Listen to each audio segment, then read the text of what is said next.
Madam Vice President, first of all, thank you so much for giving us some of your time this afternoon. Of course, it's good to be with you. Want to ask you about Minnesota has a constitutional ruling from 1995 that protects the right for a woman to have an abortion here. Republican candidates in this state have been saying, that's it, that's settled. We're not going to mess with that. We're not going to change that. Should abortion rights supporters, in your view, be concerned about the future of abortion rights here, even in Minnesota? Absolutely, and I'll tell you why. First of all, the highest court in our land, the United States Supreme Court, just took a constitutional right that had been recognized from the people of America, from the women of America. And, you know, they said the quiet part out loud also in terms of what Clarence Thomas said about what might be next in terms of access to contraception, the right to marry the person you love. But in addition, national Republicans in the leadership of the Republican Party have been very clear that it is their agenda to have a national ban on abortion. So they're not just stopping with specific states. It is very much, as articulated by them, their intention to have a national ban. Not to mention that when I think about the people of Minnesota, and I do applaud the governor, the lieutenant governor, the secretary of state, the attorney general for their leadership and their coordinated leadership. But the reality also is you've got at least 2 states on your border that have banned abortion. And that also means then that because of what's happening in neighboring states, Minnesotans are taking on an additional responsibility of supporting the access of all women to reproductive health care. So there are many reasons for the people of Minnesota to be very concerned about the precarious nature of all of this because of the actions of the United States Supreme Court. And ultimately, to see this through, to get back to where Roe v. Wade protected a woman's right to make decisions about her own body, we need national legislation, and that also breaks down to what happens in the Senate races and congressional races. And of course, it matters who your governor is and who your Secretary of State is, who your Attorney General is, to make sure that those protections are intact. Short story is that elections really do matter on this issue, because until we get national legislation to put back in law the protections of Roe v. Wade, everyone's rights really are at risk. I want to ask you, the Minnesota GOP is holding a press conference this afternoon to criticize you for your support a couple of years ago, before you were the vice president, for something called the Minnesota Freedom Fund that was really set up to help those who were arrested in the aftermath of the George Floyd riots, help them get out. It's since been sort of morphed into something else and has been used to help people get out who've been accused of many other crimes. Do you have any thoughts about this? Well, first of all, I am a child of parents who marched for civil rights in the 1960s in America. And I have always been and will always be a supporter of peaceful protests. Many peaceful protests over the history of our country have led to an expansion of rights and an expansion of civil rights. So that's where I stand on peaceful protest. And I think that, unfortunately, what we're seeing is people are playing political games right now. We're 18 days away from midterms, and we have sadly not seen a lack of misinformation and disinformation. And I think this is another one of those examples. But the reality is that I have spent the majority of my career as a prosecutor, making sure that people paid serious consequences for, in particular, violent and serious crimes, and I will always maintain that that is important and must be done. I want to ask you about inflation, which obviously is hurting so many Americans, obviously Minnesotans as well. The Republicans and your critics blame the big spending bills that your administration has passed, the American Rescue Plan, the Inflation Reduction Act, as the reason, the fuel for these inflationary times.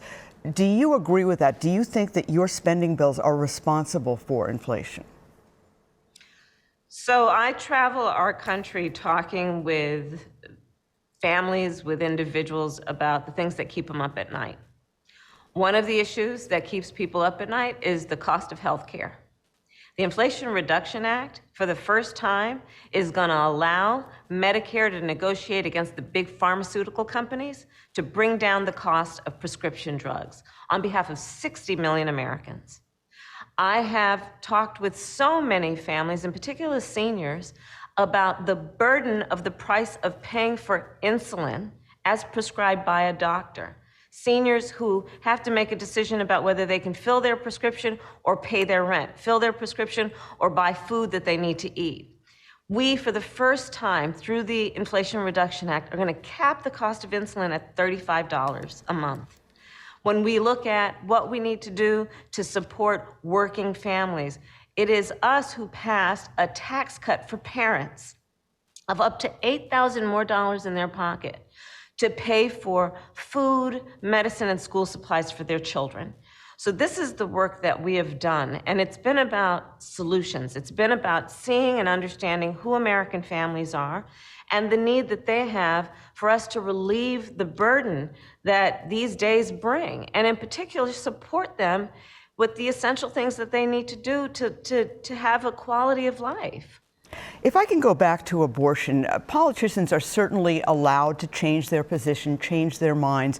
What we have seen here in Minnesota and across the country are a lot of Republican candidates who have changed their position on abortion rights within the past year, some within the past few weeks and months. Should voters just take that at face value, or is something else going on? Well, I think that there is a lot of political gamesmanship that is going on. The reality of it is that we have seen nationally where Republican leaders have been moving the goalpost. I mean, go back to just the Dobbs decision, which was only a couple months ago, and the proponents of abortion bans said, well, we just want to send this to the states, and the states can make decisions. Then, within a very short period of time, they said, no, we want a national ban. They're moving the goalposts. And I think that you have to, as voters, I would urge folks to just look at where people stand. So-called leaders should have well thought out opinions on this matter that are established. And the fact that people keep changing their mind, I think suggests that they actually are not principled on this issue. And the principle at play here is about freedom and liberty. It is about whether we trust the women of America to make decisions about their own body, as opposed to telling the government and allowing the government tell women what to do. That's what's at play. And I challenge anybody running for office to state where they stand on that principle, the principle of freedom and liberty and the right of women to make decisions about their own body and not have their government tell them what to do. I want to ask you about something you've been talking about around the country. You call it a Venn diagram. When it comes to abortion rights, you say this is just the start. We're going to have to connect this to voting rights and also to LGBTQ rights. Can you explain for us what you mean by that?